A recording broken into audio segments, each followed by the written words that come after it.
Alright, so this video is a continuation of the last video, in which the last video we talked about ratios. Well, now we're going to talk about what happens if two ratios are equivalent. So if I have two ratios, let's say A over B, and I say that it is equal to another ratio, say C over D. What is this called now?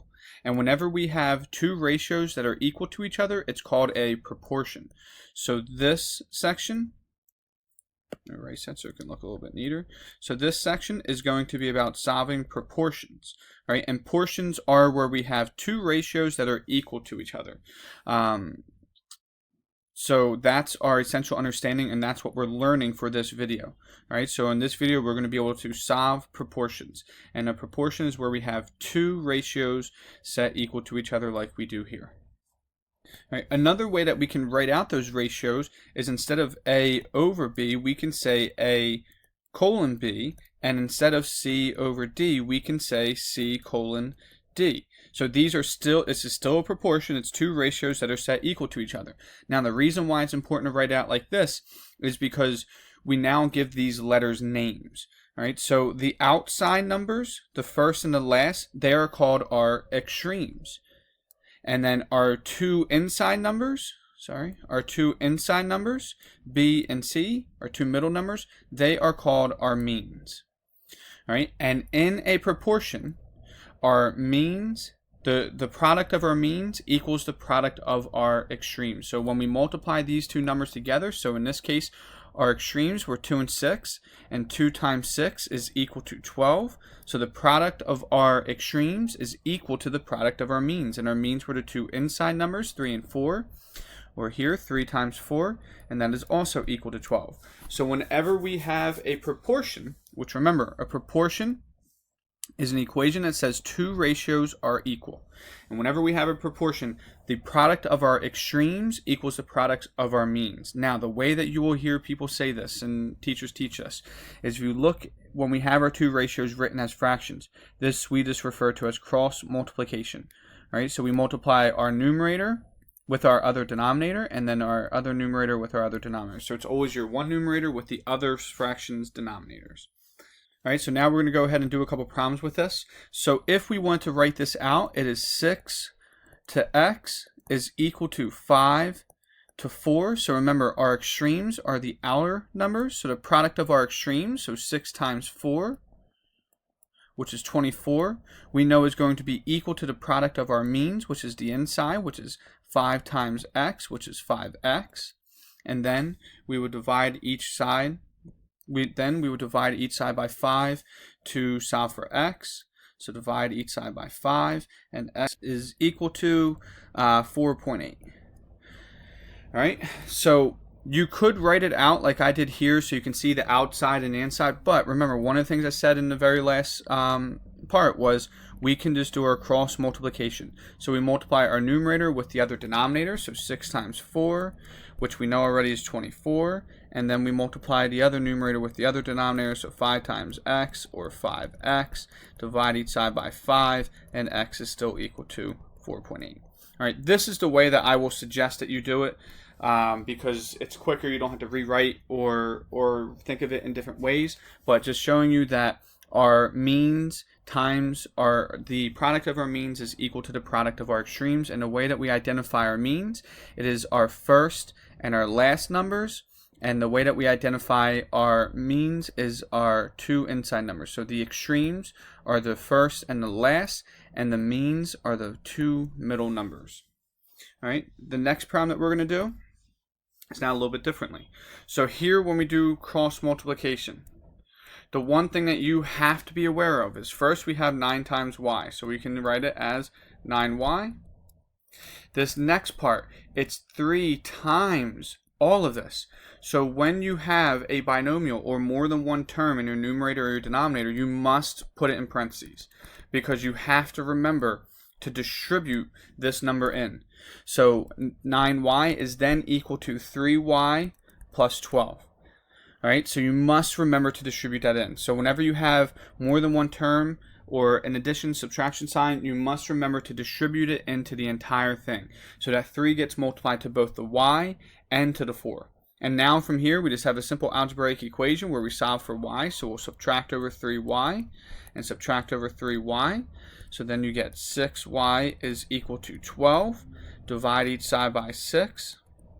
Y is equal to 2. All right, this question doesn't really have any context to it, but for this, we'll just say they want to know solve for y. So y is equal to 2. All right, now the next slide is going to talk about how we can set these fractions or these ratios up in different ways. So let's just go back to this one for an example. If I were to say that this is x over 6, then this second ratio would have to be 4 over 5. All right, so when we're writing these ratios, we can write them in a few different ways, but one of the things you have to do is you have to make sure that you're consistent. So each of these, all we did was just take the reciprocal. The reciprocal of 6 over x is equal to x over 6. The reciprocal of 5 to 4 is 4 to 5. So we can rewrite, so when we're given a problem where it's kind of a word problem where there's a triangle, we can solve this a bunch of different ways. It's all about consistency though, so just make sure that you stay consistent with your ratios. All right, so one of the examples here is if we have a ratio where we have a over b is equal to c over d, we can go ahead and take the reciprocal of each like we did in the last problem. So I know if a over b is equal to c over d, that means b over a is equal to d over c. So the reciprocals are also equal to each other. And if I have if a over b is equal to c over d, we can also take the two means. So it's the 2b and c. And we can replace the order in which they're written. So I can rewrite a over c is also going to be equal to b over d. So that proportion is still equal as well. So all we did was just change the positions of our means. So if we look here, this was one of the first examples we did. 2 over 3 was equal to 4 over 6. Well, 2 over 4 is also equal to 3 over 6, and all we did was just replace the means. We switched the positions of the means. And then the last one is if we have a over b is equal to c over d, we can add the one numerator, so what we're comparing to this side, and we can add the other one to the other side as well, and they are still equal. All right, so in this case, 2 over 3 is equal to 4 over 6. Well, we can add 3 and 6 to each side, so it would be 2 plus 3 over 6 is still equal to 4 plus 6 over 6. 2 plus 3 is 5, so 5 over 3 is equal to 10 over 6.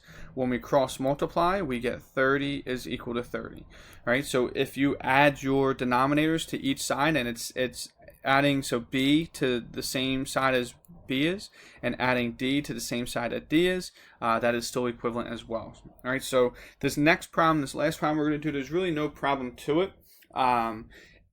When you guys are given these, you'll be asked to solve for some of our variables. Here, we just want to set up and show you the different ways that we can do this.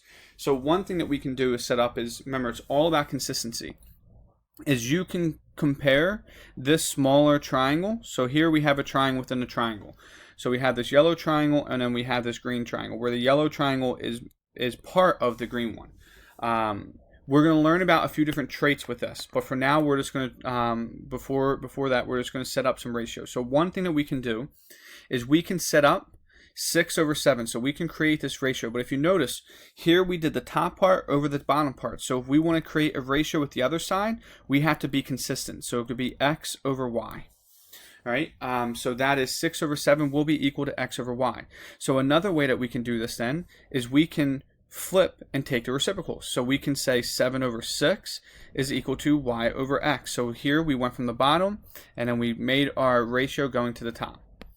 All right, another ratio that we can do here is we can say 6 over x. So here we did the entire part of the triangle, 6 over x, is then going to be equal to the whole part over the smaller part, 7 over y.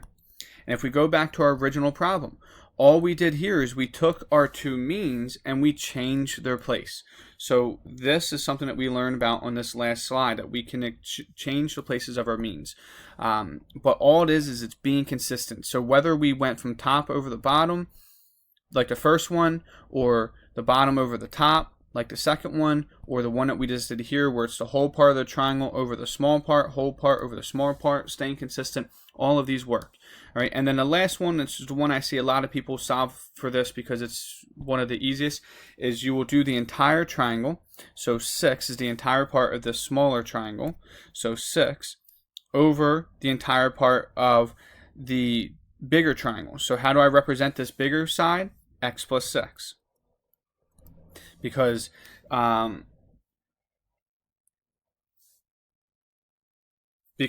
here we have our segment addition postulate. And then for this one, we have 7, is equal to 7. And then if I want to solve for this entire side, it'll be y plus 7. All right, so I should have showed it the other way to show you here we would have x plus 6 over top of 6 is equal to y plus 7 over top of 7, which goes with this last one that we were talking about, that if we just add the denominator to the numerator for each side, then they're still equal as well, which is what we did. Our denominator was 6, and we added 6 to this side. Our denominator was 7, we added 7 to this side. But this part here, to setting up all these ratios, was just showing you how you have a lot of freedom when you're given a problem like this. But all it is consistency. So you will hear me say this over and over and over again when you're setting up these ratios. Be consistent. All right, that's it for this video, and that's it for this section.